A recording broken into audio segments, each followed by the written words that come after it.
Eu já falei um monte aqui sobre padrões de projeto, só que até agora a gente não definiu o que são padrões de projeto de fato. E esse é o objetivo dessa aula. Essa daqui é a capa do livro clássico de padrões de projeto, que foi escrito lá na década de 90 por esses 4 caras. Esse daqui é o livro escrito pela famosa Gang of Four. Foi aqui que pela primeira vez os padrões de projeto foram mencionados da forma que a gente conhece hoje. Os 4 autores desse livro são doutores, então não tinha como fugir muito de uma linguagem acadêmica aqui nesse livro. É um livro excelente que envelheceu muito bem, algumas coisas que estão nele hoje em dia não faz mais muito sentido, por questões de época apenas, que a tecnologia que existia na época era bem diferente do que a gente tem hoje, mas de forma geral os padrões de projeto, com alguma adaptação ou até mesmo sem adaptação nenhuma, são muito aplicáveis no dia a dia. Por isso que eu disse antes que o conceito não muda tanto. Embora a tecnologia evolua, o conceito muda muito pouco, a essência muda muito pouco. E nesse livro, eles dizem que os padrões de projetos são descrições de objetos e classes comunicantes que precisam ser personalizadas para resolver um problema geral de projeto num contexto em particular.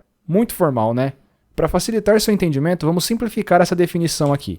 Um padrão de projeto é um molde, uma receita de bolo, um gabarito, que pode ser utilizado para resolver um problema que tem uma cara específica, e ele aparece em vários projetos em diferentes contextos. Ou seja, o mesmo problema que acontece num software financeiro, que acontece num software para imobiliárias, um problema que também pode surgir no contexto de um ERP, de um software corporativo, um software para um hardware, para um microcontrolador. Então, independente do contexto, alguns problemas sempre apareciam com a mesma cara ali. E de certa forma, esses problemas poderiam ser resolvidos da mesma maneira. E uma coisa muito importante que eu preciso dizer é que os próprios autores do livro clássico, esse livro aqui, dizem que eles catalogaram os padrões de projeto. Em momento algum no livro, eles dizem que eles criaram os padrões de projeto. Eles dizem aqui que os padrões já existiam, e eles já eram inclusive utilizados por projetistas mais experientes. Só que eles não tinham um diagrama de classes, eles não tinham um nome, e eles citam aqui que eles tiveram uma grande preocupação com o nome para que o nome do padrão dissesse muito sobre o padrão mesmo. Por exemplo, o padrão de projeto Adapter serve para adaptar uma classe. O padrão de projeto Observer tem objetos que observam um outro objeto. E aí eles investigaram todas essas soluções que poderiam ser aplicadas de forma padronizada em diferentes contextos, em diferentes problemas, e catalogaram nesse livro aqui. Então esse livro é um catálogo de padrões de projeto que já existiam, eles apenas formalizaram isso daqui. E veja bem que eu não estou dizendo que isso tira o mérito deles, ok? O trabalho deles foi importantíssimo na minha opinião, e não só na minha opinião, porque o trabalho deles também se provou no tempo, já que hoje você ainda tem interesse nesse assunto. O exemplar que eu tenho desse livro aqui é de 2000, então é um assunto muito antigo, que até hoje é relevante, então o trabalho deles foi muito importante. Nesse livro, eles juntaram os padrões de projeto em 3 grupos. Os padrões de projeto criacionais, os estruturais e os comportamentais. Vamos ver um a um aqui. Os padrões de projeto criacionais são o Abstract Factory, o Builder, o Factory Method, o Prototype e o Singleton. E eles encapsulam a criação, a instanciação de objetos. Eles ajudam a tornar um sistema independente de como seus objetos são criados, compostos e representados. Ou seja, eu quero um objeto, mas eu não quero me preocupar em como ele é criado, em como ele é instanciado. Os padrões estruturais são Adapter, Bridge, Composite, Decorator, Facade, Flyweight e Proxy.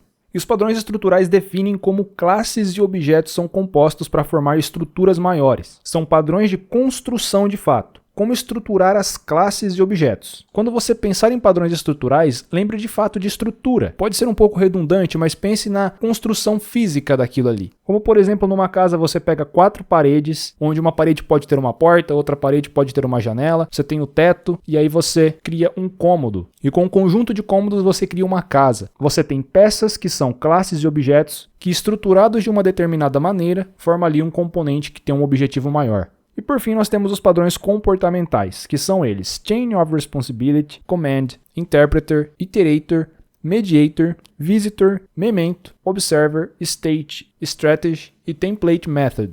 Os padrões comportamentais definem algoritmos e atribuições de responsabilidade entre objetos. Ou seja, além de definir classes de objetos, como os padrões estruturais fazem também, os comportamentais também definem os padrões de comunicação entre esses objetos. Como o objeto X vai se comportar e se relacionar com o objeto Y, com o Z, com o W e assim por diante. Ou seja, os padrões comportamentais focam de fato no comportamento de cada classe ou objeto em relação aos demais, que criam ali o componente maior, que tem um objetivo maior. Essa aula aqui realmente era para ser curta, a gente já está chegando ao final dessa aula, apenas algumas considerações finais. É que existem outros padrões de projeto além dos explicados nesse curso. Esse curso trata de padrões de projeto no contexto de programação orientada a objetos. Porém, mesmo no contexto de programação orientada a objetos, existem outros padrões de projeto, mas eles não estão no livro que eu citei. Nesse livro aqui que eu mostrei, somando os padrões criacionais, estruturais e comportamentais, nós temos 23 padrões de projeto. E são esses 23 padrões que a gente vai ver aqui nesse curso. Mas não se preocupe, mesmo existindo outros,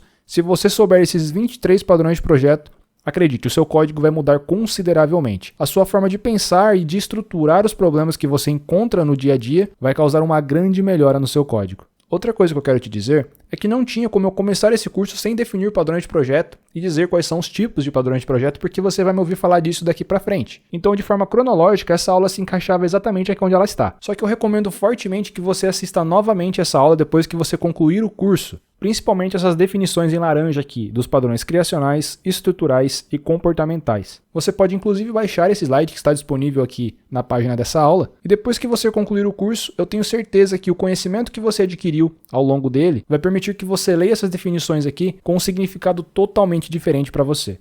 Ok? Então, te vejo na próxima aula.